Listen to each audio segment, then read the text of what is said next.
order to get an overview, Jonathan, please come up, overview of how MaxFac is going to fit in the future, both on an academic side, and Nigel will have something to say about this because he's done a lot for us on the medical side. It's a changing world. The dental schools are changing. All this that we're talking about in terms of commissioning, and it's how it fits through into the dental schools. I mean, I'll say something about it in a bit, but it's really quite a change in the last 5 or 6 years as to how the structures of academic surgery have changed.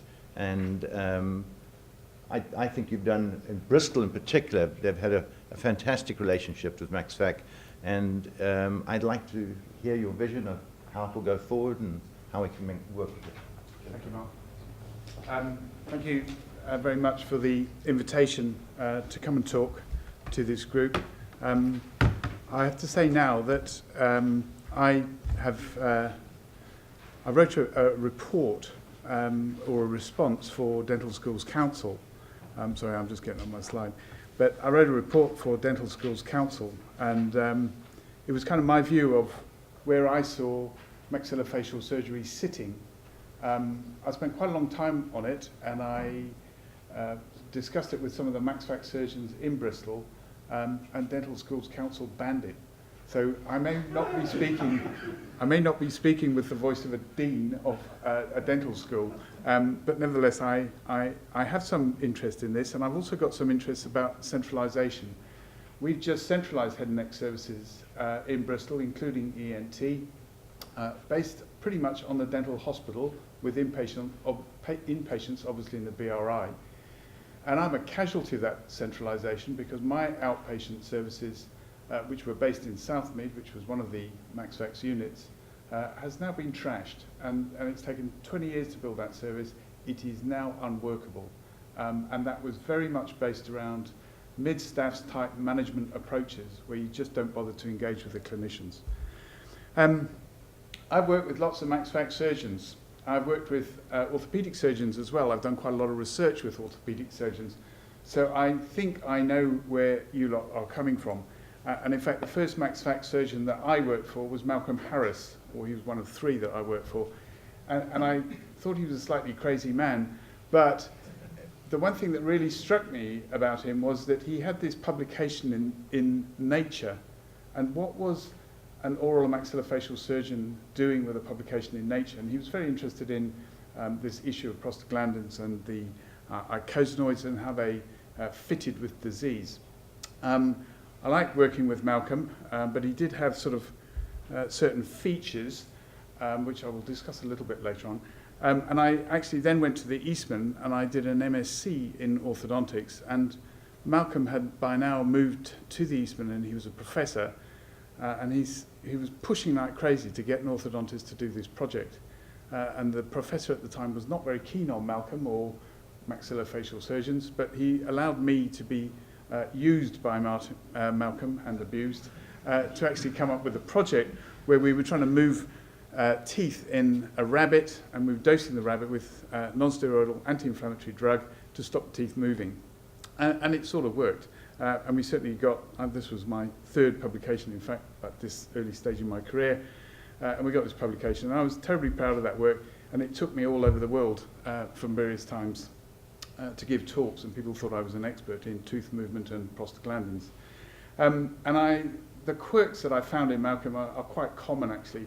I used to turn up for the surgery, and we had no structure. We had a consultant, and we had a senior registrar, 3 of them, 3 consultants, and then 3 house surgeons. That's all we were, and there was no gap in between at all. But I knew that when I went to surgery, I just have to say, Mr. Harris, how are we today? And how would you like your sutures? Too long or too short? Because they were never right. So that was a quirk. The other quirk was the impetuosity, and this was when I worked with Gordon Irvin at Southmead Trust Hospital. And Gordon, there was a sign just outside the trust which said, as you approach the department, you had to slow down. And there was a second sign to tell you to slow down again. But by the time Gordon had got to his nameplate, he'd forgotten already, and he always used to crash into it. My view is very much this, that it is a continuum. Maxillofacial surgery within and oral surgery, the whole thing is a continuum, and I don't know why that has quite got lost. We either start with a dentist or a doctor, and the doctor becomes a dentist, or the dentist becomes a doctor, because that's what happens, and we've got loads of them in Bristol. We've got about 6 doctors who are becoming dentists. They then have to go through training, and I'm not going to talk about the training, but if they want to be academics, they've got to go through academic training. And at the end of it, they can be an oral surgeon or an oral and maxillofacial surgeon. But it's a continuum. And it's the same with the service delivery in the different sectors, whether it's in primary care, with the dentists with enhanced skills, and we've been through these people in orthodontics, whether they're oral surgeons, oral and maxillofacial surgeons, or whether they go into academics in either of those 2 areas. And they are areas as far as I'm concerned.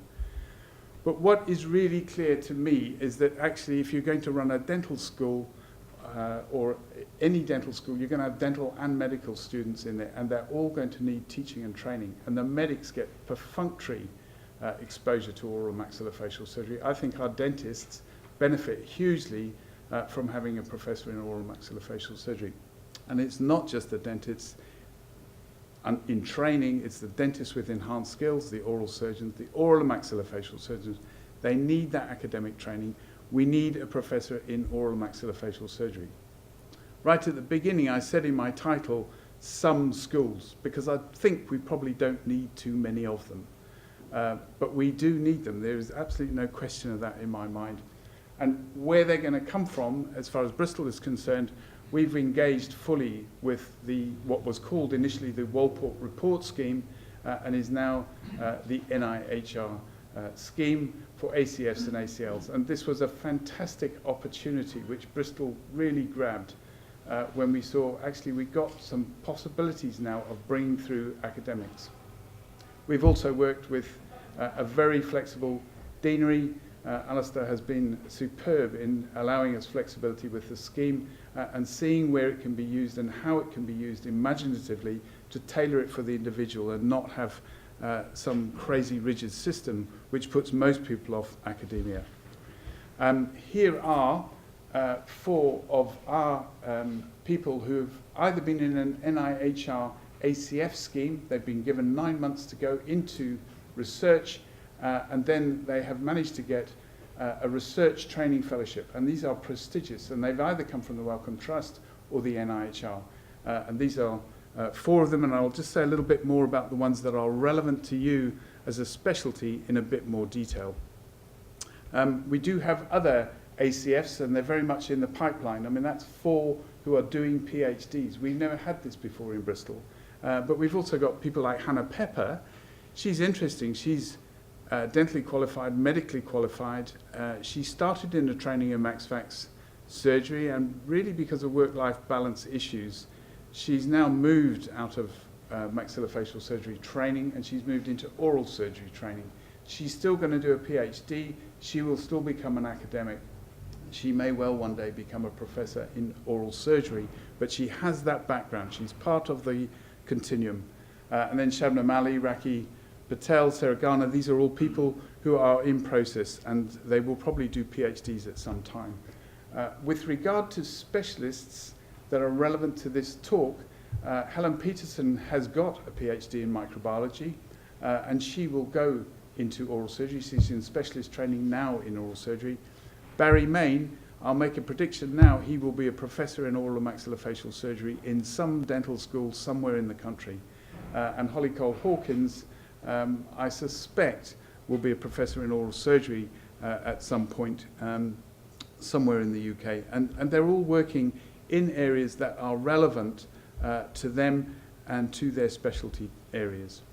Barry Main is actually moved out, not entirely from the dental school, but his PhD supervision is based with the general surgeons. And this is part of the leaking out that I think needs to happen. Holly Cole Hawkins is doing very much an important qualitative study into patients who are part of the research theme in Bristol. I say this is really true, and this is, I think, why people have struggled in dental schools. If you work in a dental school, you need help. And this is a picture of Steve Thomas at the top and me at the bottom, and we need help. And we get help. We get help from these people in the main picture. The guy in the middle is Sir Richard Dole.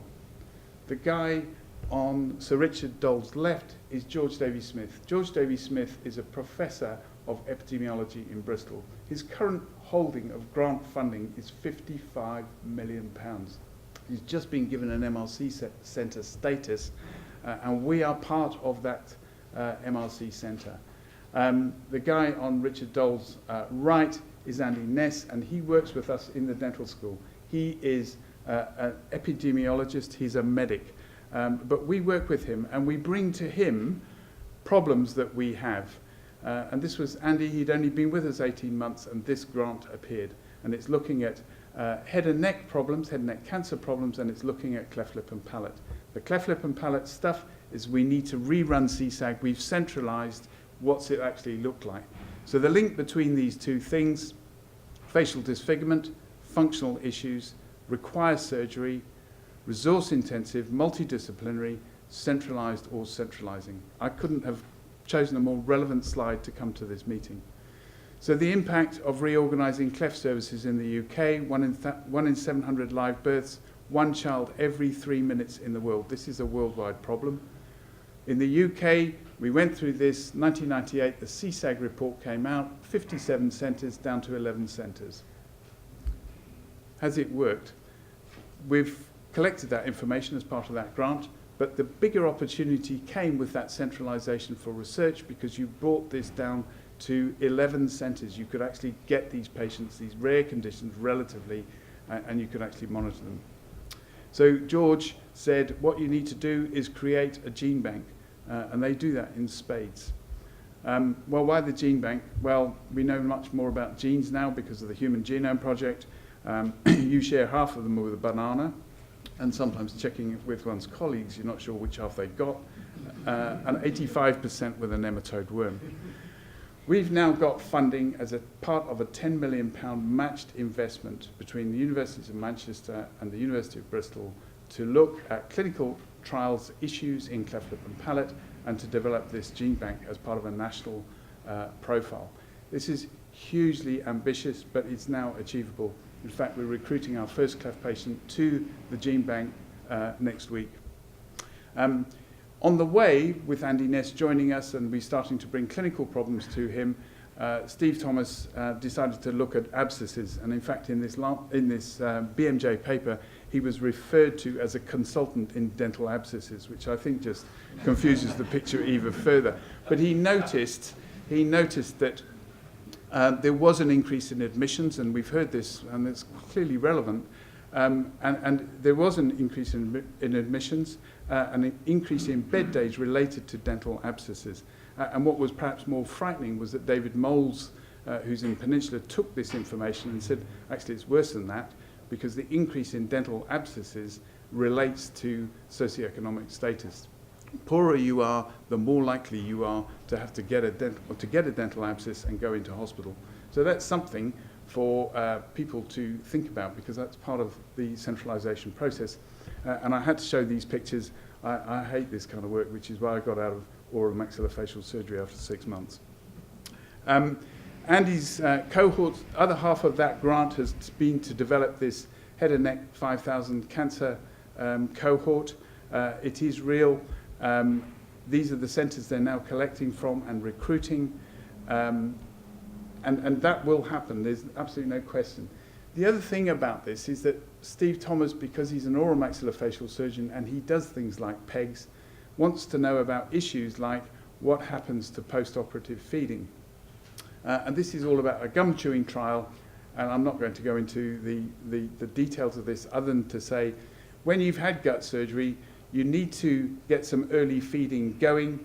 What is the best way to do it? Do you want to give them solids, or do you want to stimulate or sham feed by getting them to chew gum? And there are various studies which show that early feeding is important, and there are some gum studies that say actually this might be the way to do it.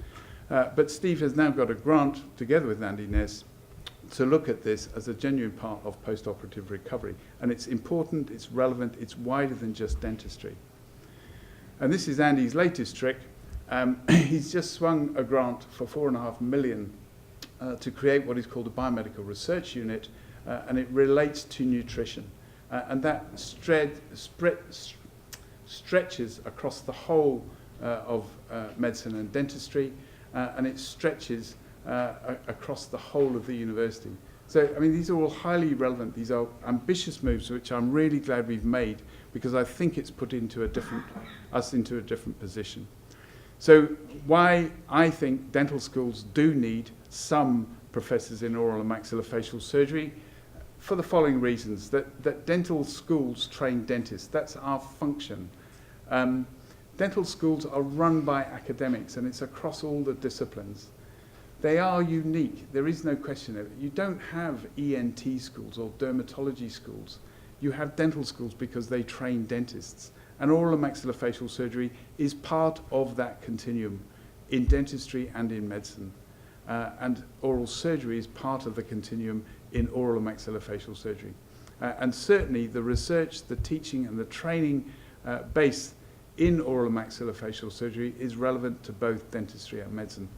So I may be speaking to the converted, but we need professors in oral and maxillofacial surgery. Thank you.